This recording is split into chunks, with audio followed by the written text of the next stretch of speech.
You're listening to Elevate Your Paycheck, the podcast that is dedicated to transforming your financial journey. I'm Carolyn, your host and money coach that will guide you out of that paycheck to paycheck cycle and onto a path towards financial independence. Are you ready? Let's do this. All right, so your girl's back for part 2 of more money mistakes that I have made. Last week, I set the tone as to why it's important to assess the mistakes that you've made and reflect on how you can improve and what you can do to make things better. But what better way to hear from my own personal mistakes that it's not just you, right? We're in this together. So today we're going to talk about a couple things. The first up being not having any savings. But first, what is savings, right? Savings is not just having your nice little savings account attached to your checking account that you put money away for a rainy day.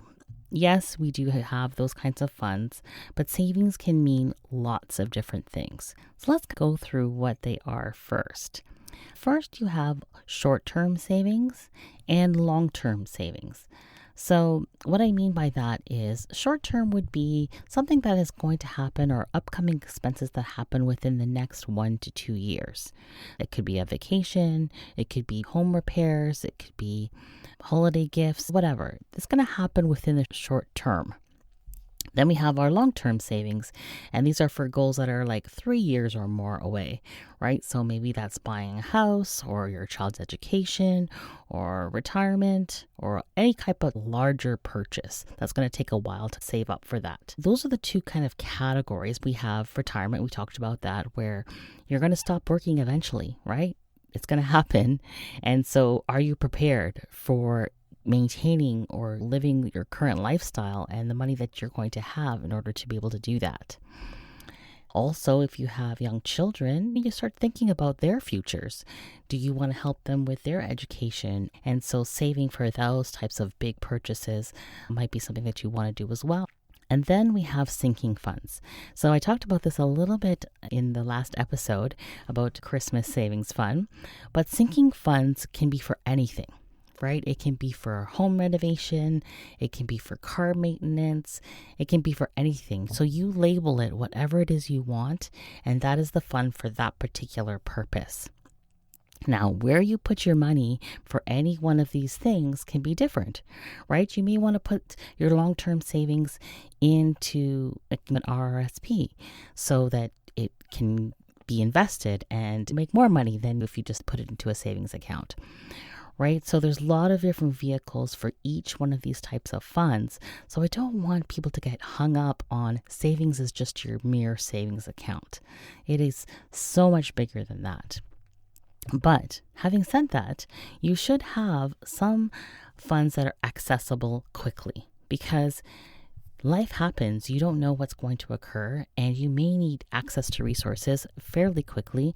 Yes, we all may have a credit card that is very easy to use, but in the end of the day, that credit card needs to be paid off, or you're going to be paying more for that purchase. So you want some cash that's kind of easily accessible, so that can maybe be saved in like sort of a high yield savings account. So where did I go wrong with all of this? This is a lot of knowledge that I've had for a long time, being in my industry. So how could I have made a mistake when it comes to this? Well, first up, let's talk about emergency savings funds, because that is supposed to be something that is, again, easily accessible when you need it. But how do you plan for an emergency? It's really kind of hard because you don't know when it's going to happen. So I kind of live by the seat of your pants kind of person, and car expenses really throw me for a loop because I just assume that cars are going to work and function as they should. And now this story I'm going to tell you is just crazy. It was a crazy time in our lives. We were getting married, so my husband and I were getting married, and we drove a Honda Civic back then. It was one of those hatchbacks. Bring back the hatchback. They were such cute cars. Anyways, so I had a red Honda Civic hatchback, And him and we drove around this car doing all our errands and everything leading up to the wedding. And our mechanic did tell us that there's this bracket, I think you called it, underneath the engine that I guess holds up the engine. And you might want to take a look at it at some point. Our brains were like totally focused on all this wedding planning and different things that he didn't really make it seem as if it was something urgent. And so the car was running, everything's good, whatever. Well, a week before our wedding, we're driving and all of a sudden this huge sound, so boom. And we're like, the car's not moving. What is going on, right? So, of course, we're holding up traffic now and all this kind of stuff. And I'm like, what is happening right now? Car was working perfectly fine a minute ago. So we get out of the car. We're looking at it. We open the hood. The engine literally fell out of its casing. So if I can explain this to you, the car wasn't going anywhere. I mean, it literally just kind of dropped. And so we had to get a tow truck and get the car over to a mechanic and then the repair because it damaged the engine. Like, I don't know what to tell you, but this little tiny bracket that probably was not super expensive cost us thousands and thousands of dollars, of which we did not have at the time because we were getting married and we paid for most of our expenses. And so needless to say that having a sinking fund or an emergency savings fund specifically for a car repair, I would highly 100% recommend because you don't know when it's going to happen. You can plan and plan and plan. Like I said, we had all our plans in place for a wedding and all these things that were happening. But did we expect for that to happen and for it to cost us the amount that it did? No. So just I can still feel the pain, to be honest with you. So how different things would have been if we had had that emergency savings fund and we could have pulled the money and paid for that expense. Life would have been a so much better start to our journey together. So another question that I get a lot is, well, how do I start? How do I know how much do I put away? How much do I let the fund build up to before using it or accessing it? And all those questions are personal to your situation. You probably need to do a little bit of a cash analysis to see how much money you can put aside for these things, which is what I help my clients with through that exercise. But to be honest, just start. Start by putting a small dollar amount away and don't put it into a savings account that is connected to your current checking account. Because it's too easy now, right? All we got to do is go out, open the app, move the money from savings to checking, and off we go to spend the money. And it is not an emergency, right? We're in the store, we want something, and we're just moving that money over. What you want to do is to make it out of arm's reach. You don't want to be able to easily access that money. In the sense of a car repair like I had, you can put it on a credit card, but when that credit card comes due, you have time to go withdraw that money from wherever the institution that is, one that's not connected easily to you, and get that money and then pay off the card. Put it out of arm's reach so that you can build the savings without touching it on a regular basis. Now let's talk about short-term versus long-term savings. So many of us have heard of compound interest, and most times when you hear that word, it's applied to mortgages or your credit card bill or whatever. But compound interest actually can work in your own favor when you have savings. So I want you to look at your age. So write it on a piece of paper what your age is. So what we're going to do is we're going to go through two scenarios, someone that is at the age of 25 and then someone that is at the age of 45. So whatever age you're closest to, I want you to go through this example as well. Let's start off with the person that is 25 years old. So what we're going to do is pretend that they are investing about $200 a month into a savings or a retirement fund or wherever they're putting it in that is earning an average rate of, let's say, 7% compounded annually. If we say, look at person A who is 25 years old and they're contributing $200 with an interest rate of 7%, and we assume that they're going to put that $200 in from the ages of 25 to 65. So after the period of 40 years, if we use a compound interest calculator, and I'm going to link it in the show notes so that you guys can have access to these calculators. After the 40-year period, they would have contributed about $96,000, right? That's just $200 every month for 12 months for 40 years, right? That's what it adds up to.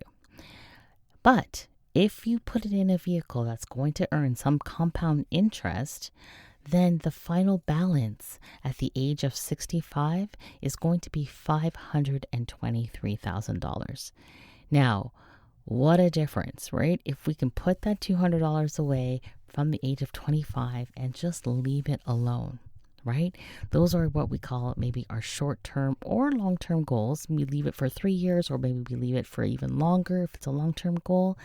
And that pot of money will be waiting there for us.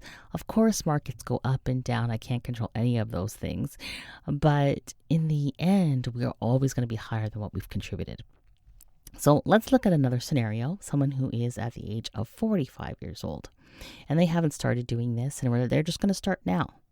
So again, they put a monthly contribution in of $200 a month. They're getting that 7% annual interest rate. And now their investment period is from 45 to 65. And so that's only 20 years. What are their total contributions? Well, $200 times 12, which is 12 months, times 20 years is $48,000. So they would have only contributed $48,000 if they put that money away. But the compound interest now ends up with it being about $104,000. So the moral of this story is, number one, it is never too late to start. Don't think because you've reached a certain age that, there's not enough time now, I can't invest, I can't put my money away. You can most definitely do so. And if you're young and you're in your 20s and you think, I have so many other things I want to do in my life, travel, do this, that, and the other, just take a portion of that money and put it away and don't think about it again. You can invest your money in so many different methods. I'm not going to get into all of that, but at the end of the day, you will end up with more than what you've contributed. That is the power of savings. And doesn't that sound so much better to have that kind of money sitting somewhere that you can access it for those financial goals? So where did I go wrong with all of this, you may ask? Well, when my son was born, we didn't really think about his educational costs. We were young. Again, like I said, you're young. You're not thinking about all the things in the future that may occur. And, about 7 years in, it was when we realized, we need to save some money for this kid's education. So he was about 7 years old when we started that plan. And when he was ready to go to university, we were short, right? We were short money because we could have saved that extra 7 years and taken advantage of all those tax advantages over that period of time. We tried to catch up towards the end of that period of time, but we did lose out and we had to come out of pocket and pay for his expenses. And so it's important to really think about these things as early on as possible. For our daughter, who's in second year now, university, we're a lot more prepared, right? We started when ground zero when she was born, and we're in a probably better position than we were when he finished off university. So again, lessons learned the hard way, but I'm sharing all of this with you just so that you understand that it is important to plan and prepare. And now the last category that ties all of that we talked about from part 1 and part 2 of this series is not having financial goals. People kind of overlook this. I mean, they know that they want to retire. They know they want to pay off their kids' education. They know they want to travel, but the goals are never set. So when I say that, it means that when you set a goal, it should be a smart one. So for my OGs, yes, you know what a SMART goal is. For those of you who've never heard that term before, I do have an episode that I will link in the show notes that goes through exactly how to create a SMART goal. But the essence of it is that it needs to have some meat to it, right? You can't just say, I want to travel.